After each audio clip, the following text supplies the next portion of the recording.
Hi friends, welcome to Do Food channel. இன்னைக்கு இந்த வீடியோல ரொம்பவே ஹெல்தி and ரொம்பவே டேஸ்டியான அவல் லட்டு எப்படி பண்ணலாம்னு தான் फ्रेंड्स பார்க்க போறோம். அவல்ல ரொம்பவே அயன் சத்து நிறைய இருக்கு. சோ இந்த மாதிரி ஸ்வீட் செஞ்சு சாப்பிட்டா இன்னும் நல்லா இருக்கும். வாங்க இந்த லட்டு எப்படி பண்ணலாம்னு பார்க்கலாம். இந்த லட்டு பண்றதுக்கு கடாயில 1 கப் அளவுக்கு அவல் சேர்த்துட்டு அதை நல்லா வறுத்து எடுத்துக்கலாம். நல்ல மீடியம் ஃப்ளேம்ல வச்சு வறுத்து எடுத்துக்கோங்க.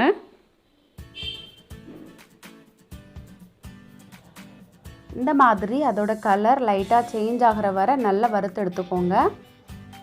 இந்த மாதிரி அதை தொட்டு பார்க்கும்போது நல்லா கிறிஸ்பியா மாறி இருக்கணும், சீக்கிரம் உடையிற மாதிரி இருக்கணும். அந்த அளவுக்கு இதை வறுத்து எடுத்துட்டு இது ஒரு பிளேட்டுக்கு மாற்றி எடுத்துடலாம்.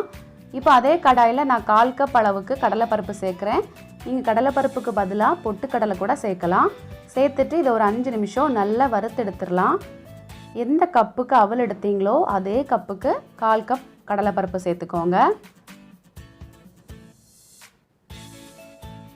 இந்த மாதிரி கலர் நல்லா சேஞ்ச் ஆகணும், நல்லா ப்ரௌன் கலர் ஆகிற வரை இதை வறுத்தெடுக்கணும். இதை நம்ம இப்போ ஒரு பவுலுக்கு மாற்றி எடுத்துக்கலாம். இது நல்லா ஆறட்டும். ஆறினதுக்கப்புறம் ஒரு மிக்ஸி ஜாரில் மாற்றிக்கலாம். இப்போ இது கூட நான் 1/4 கப் அளவுக்கு நாட்டு சர்க்கரை சேர்க்குறேன். நீங்கள் இதுக்கு பதிலாக நார்மல் சுகர் கூட ஆட் பண்ணிக்கலாம். நாட்டு சர்க்கரை ரொம்பவே உடம்புக்கு நல்லது, அதுக்கு தான் நான் நாட்டு சர்க்கரை சேர்த்துக்கிட்டேன். இப்போ அது கூட நட்ஸ் பவுடர் சேர்த்துக்க போகிறேன். உங்ககிட்ட ஃபுல் நட்ஸ் இருந்துச்சுன்னா நீங்கள் அதை லைட்டாக நெய்யில் வறுத்துட்டு அப்புறம் இதில் சேர்த்துக்கோங்க. அது கூட கொஞ்சமாக ஏலக்காய் தூள் சேர்த்துக்கிறேன்.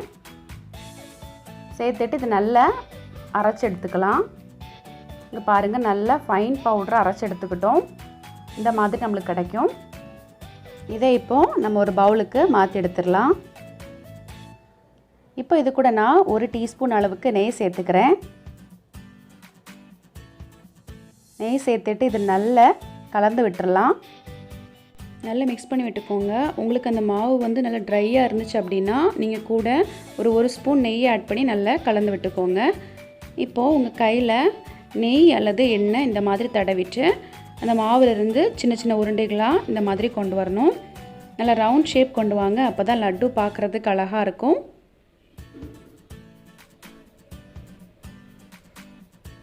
இப்போது இந்த மாவுலேருந்து லட்டு ப்ரிப்பேர் பண்ணி ஒரு பவுலுக்கு மாற்றி எடுத்துக்கலாம்.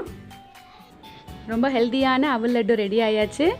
இந்த லட்டுவை நீங்கள் வீட்டில் கண்டிப்பாக ட்ரை பண்ணி பாருங்கள். இந்த வீடியோ உங்களுக்கு பிடிச்சதுன்னா லைக் பண்ணுங்கள், ஷேர் பண்ணுங்கள். மறக்காமல் நம்ம டூ ஃபுட் சேனலுக்கு சப்ஸ்கிரைப் கொடுங்க. பக்கத்தில் இருக்க பெல் ஐக்கானை கிளிக் பண்ணிக்கோங்க. அப்போ தான் நான் போடுற வீடியோஸ்லாம் நீங்கள் பார்க்க முடியும். Thank you friends.